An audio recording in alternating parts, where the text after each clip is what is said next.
আসসালামু আলাইকুম। সংবাদে আপনাদের সবাইকে স্বাগতম। প্রথমে থাকছে সংবাদ শিরোনাম। প্রথমেই জানিয়ে দিব, যুক্তরাষ্ট্র ও ইসরায়েলের বিরুদ্ধে আন্তর্জাতিক আইন লঙ্ঘনের অভিযোগ তুলে তাদের বিরুদ্ধে নিন্দা জানানোর আহ্বান জানিয়েছেন ইরানের পররাষ্ট্রমন্ত্রী আব্বাস আরাকচি। এরপরেই জানিয়ে দিব, তাইওয়ানকে পুরো যুদ্ধের ধরন বদলে দেওয়ার মতো সামরিক সক্ষমতা তৈরি করে দিচ্ছে যুক্তরাষ্ট্র। তারপরেই জানিয়ে দিব, ইরানকে ঠেকাতে একত্রিত হল ইরান যুক্তরাষ্ট্র। দর্শক, এতক্ষণ শুনছিলেন সংবাদ শিরোনাম। এখন জানাবো বিস্তারিত জানার আগে আপনি যদি চ্যানেলে নতুন হয়ে থাকেন তাহলে আমাদের চ্যানেলটি সাবস্ক্রাইব করুন, আর কোন জায়গা থেকে দেখছেন এবং শুনছেন তা কমেন্ট করে জানান। ভিডিওটি ভালো লাগলে একটি লাইক দিন। মধ্যপ্রাচ্যের যুদ্ধ ঘিরে বাড়তে থাকা উত্তেজনার মধ্যে ব্রিক্সভুক্ত দেশগুলোর কাছে সমর্থন চেয়েছে ইরান। যুক্তরাষ্ট্র ও ইসরায়েলের বিরুদ্ধে আন্তর্জাতিক আইন লঙ্ঘনের অভিযোগ তুলে তাদের বিরুদ্ধে নিন্দা জানানোর আহ্বান জানিয়েছেন ইরানের পররাষ্ট্রমন্ত্রী আব্বাস আরাকচি। ভারতের রাজধানী নয়াদিল্লিতে ব্রিক্স জোটের পররাষ্ট্রমন্ত্রীদের বৈঠকে বৃহস্পতিবার এই বক্তব্য দেন তিনি। 2 দিনের এই বৈঠকে মধ্যপ্রাচ্যের যুদ্ধ, জ্বালানি সংকট এবং বৈশ্বিক অর্থনৈতিক অস্থিরতা বড় আলোচ্য বিষয় হয়ে উঠেছে।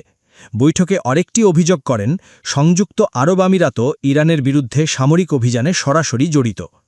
যুদ্ধ শুরুর পর এই প্রথমবার একই বৈঠকে ইরান ও আমিরাতের কর্মকর্তারা মুখোমুখি হলেন।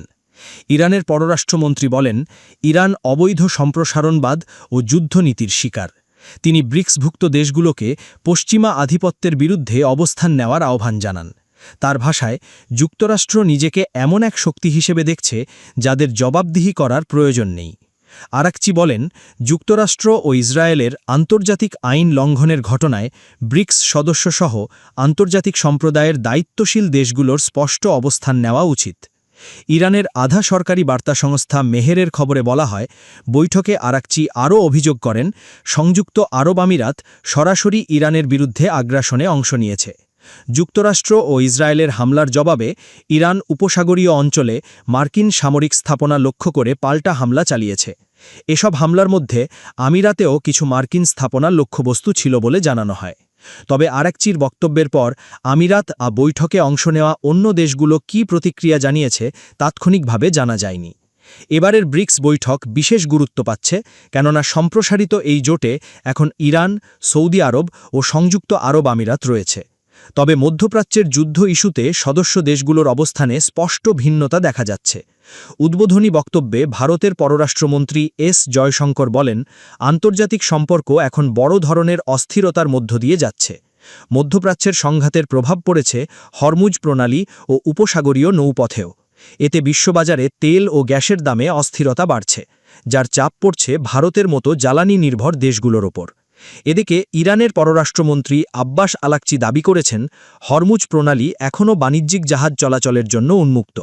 তবে তিনি বলেন, নিরাপদ চলাচলের জন্য ইরানের নৌবাহিনীর সঙ্গে সহযোগিতা প্রয়োজন। চলতি বছরের শেষ দিকে ভারত ব্রিক্স শীর্ষ সম্মেলনের আয়োজন করবে। তবে মধ্যপ্রাচ্যের যুদ্ধ নিয়ে সদস্য দেশগুলোর ভিন্ন অবস্থানের কারণে এবারের বৈঠক শেষে যৌথ বিবৃতি আসবে কিনা তা এখনও অনিশ্চিত। তাইওয়ানকে শুধু অস্ত্র দিচ্ছে না যুক্তরাষ্ট্র, বরং পুরো যুদ্ধের ধরন বদলে দেওয়ার মতো সামরিক সক্ষমতা তৈরি করে দিচ্ছে। $11.1 বিলিয়ন এই বিশাল প্যাকেজকে বিশ্লেষকরা বলছেন ডিটারেন্স প্যাকেজ, অর্থাৎ এমন এক অস্ত্রভাণ্ডার যা চীনের সম্ভাব্য হামলাকে অত্যন্ত ব্যয়বহুল ও ঝুঁকিপূর্ণ করে তুলবে। এই প্যাকেজের সবচেয়ে আলোচিত অস্ত্রগুলোর একটি হল হিমার্স, পুরো নাম high mobility artillery rocket system. দেখতে এটি একটি সামরিক ট্রাকের মতো, কিন্তু এর পেছনে থাকে শক্তিশালী রকেট লঞ্চার। ইউক্রেন যুদ্ধে এই অস্ত্র রাশিয়ার বিরুদ্ধে ব্যাপকভাবে ব্যবহৃত হয়েছে। হিমার্স দ্রুত অবস্থান বদল করতে পারে, দূর থেকে নিখুঁত হামলা চালাতে পারে এবং শত্রুর রাডার এড়িয়ে যেতে পারে। তাইওয়ানের মতো দ্বীপ অঞ্চলে চীনা উপস্থিতি বা সামরিক ঘাঁটিতে দ্রুত আঘাত হানতে ব্যবহৃত হতে পারে। হিমার্সের সঙ্গে দেয়া হচ্ছে ATACMS মিসাইল। এগুলো শত শত কিলোমিটার দূরের লক্ষ্যবস্তুতে অত্যন্ত নির্ভুলভাবে আঘাত করতে পারে। যদি চীন তাইওয়ানের দিকে সেনা বা যুদ্ধজাহাজ পাঠায়, তাহলে এই মিসাইলগুলো সমুদ্রের মাঝেই সেই বাহিনীকে লক্ষ্য করতে পারবে। সামরিক বিশ্লেষকদের মতে ATACMS দ্রুত গোলাবর্ষণ করতে পারে এবং সঙ্গে সঙ্গে অবস্থান পরিবর্তন করতে পারে। দীর্ঘমেয়াদী স্থলযুদ্ধে এগুলো গুরুত্বপূর্ণ ভূমিকা রাখতে পারে। চীনের সবচেয়ে বড় সামরিক শক্তিগুলোর একটি হল সমুদ্রপথে সেনা ও ট্যাঙ্ক নামানোর ক্ষমতা। সেই কারণেই যুক্তরাষ্ট্র তাইওয়ানকে দিচ্ছে জ্যাভলিন ও টো অ্যান্টি ট্যাঙ্ক মিসাইল। জ্যাভলিন এমন একটি মিসাইল যা ট্যাঙ্কের সবচেয়ে দুর্বল অংশ অর্থাৎ ওপরের দিক থেকে আঘাত করে। ইউক্রেন যুদ্ধে এই অস্ত্র রুশ ট্যাঙ্কের বিরুদ্ধে ব্যাপকভাবে কার্যকর প্রমাণিত হয়েছিল। আরও ভয়ঙ্কর অস্ত্র হল সুইসাইড ড্রোন। এই ড্রোনগুলো আকাশে দীর্ঘ সময় ঘুরতে পারে, লক্ষ্য শনাক্ত করতে পারে এবং পরে সরাসরি গিয়ে বিস্ফোরিত হতে পারে। এগুলো বিশেষ করে যুদ্ধজাহাজ, রাডার সিস্টেম বা অবতরণকারী বাহিনী ধ্বংসে ব্যবহার করা হতে পারে।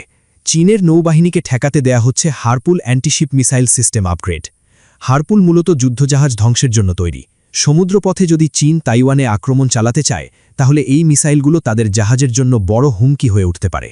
শুধু অস্ত্র নয়, যুক্তরাষ্ট্র তাইওয়ানকে ব্যাটলফিল্ড নেটওয়ার্কিং এবং মিলিটারি সফটওয়্যার সিস্টেমও দিচ্ছে। কিছু রিপোর্টে পেট্রিয়ট প্যাক 3 এবং এনএসএমএসের মতো এয়ার ডিফেন্স সিস্টেম নিয়েও আলোচনা রয়েছে। এই সিস্টেমগুলো আকাশে আসা মিসাইল বা যুদ্ধবিমান ধ্বংস করতে ব্যবহৃত হয়। বিশেষ করে চীনের ব্যালিস্টিক মিসাইল হামলা ঠেকাতে এগুলো গুরুত্বপূর্ণ ভূমিকা রাখতে পারে। সবচেয়ে গুরুত্বপূর্ণ বিষয় হল যুক্তরাষ্ট্র তাইওয়ানকে বড় ট্র্যাডিশনাল যুদ্ধের জন্য নয়, বরং অ্যাসিমেট্রিক ওয়ারফেয়ারের জন্য প্রস্তুত করছে। ইউক্রেন যুদ্ধের অভিজ্ঞতা থেকে ওয়াশিংটন বুঝেছে প্রযুক্তি নির্ভর প্রতিরোধ একটি বড় সামরিক শক্তিকেও দীর্ঘ ও ব্যয়বহুল যুদ্ধে ফেলে দিতে পারে। তাইওয়ানের সাথে যুক্তরাষ্ট্রের এই অস্ত্র প্যাকেজ চুক্তি চীনের জন্য একটি কৌশলগত বার্তা। ওয়াশিংটন দেখাতে চাইছে তাইওয়ানের সম্ভাব্য হামলা সহজ হবে না, আর বেইজিংয়ের জন্য সেটিই এখন সবচেয়ে বড় হিসেব।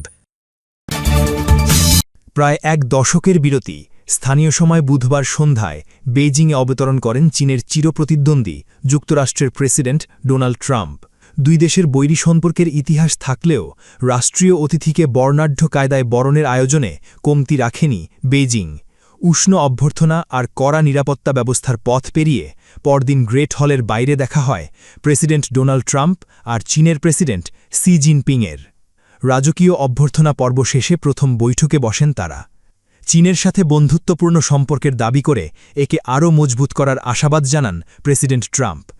এমনকি প্রেসিডেন্ট শি জিনপিংকে মহান নেতা সম্বোধন করে তার বন্ধু হতে পারাকে গর্বের বিষয় বলতেও দ্বিধা করেননি তিনি। আপনার সঙ্গে থাকা সম্মানের, আপনার বন্ধু হওয়াও সম্মানের।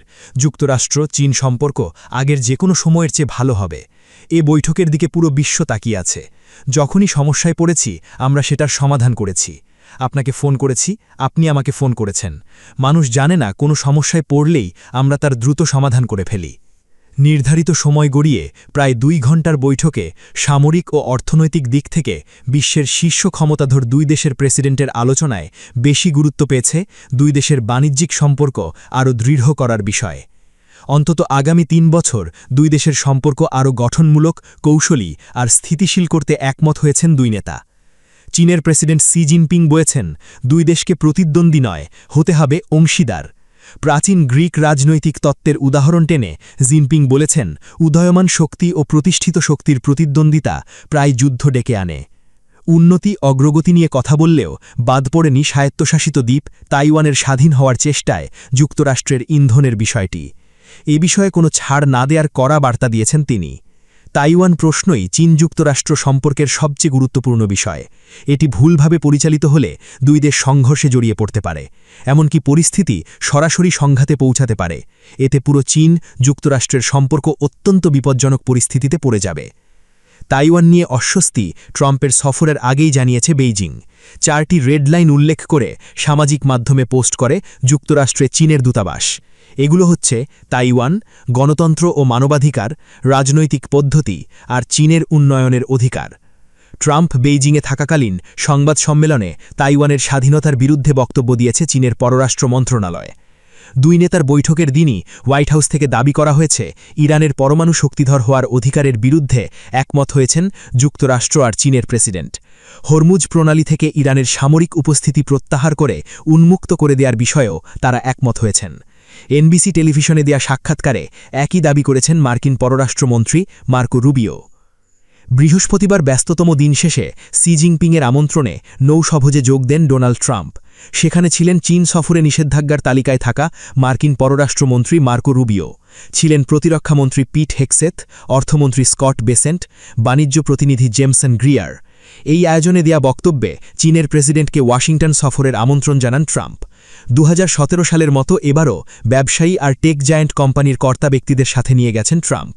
এবার ট্রাম্পের সাথে যাওয়া 30টি মার্কিন প্রযুক্তি সংস্থার শীর্ষ কর্তা ব্যক্তিদের মধ্যে আছেন অ্যাপেলের টিম কুক, টেসলা ও স্পেসের এলন মাস্ক, মেটার vice chairman Dina Powell, Mac.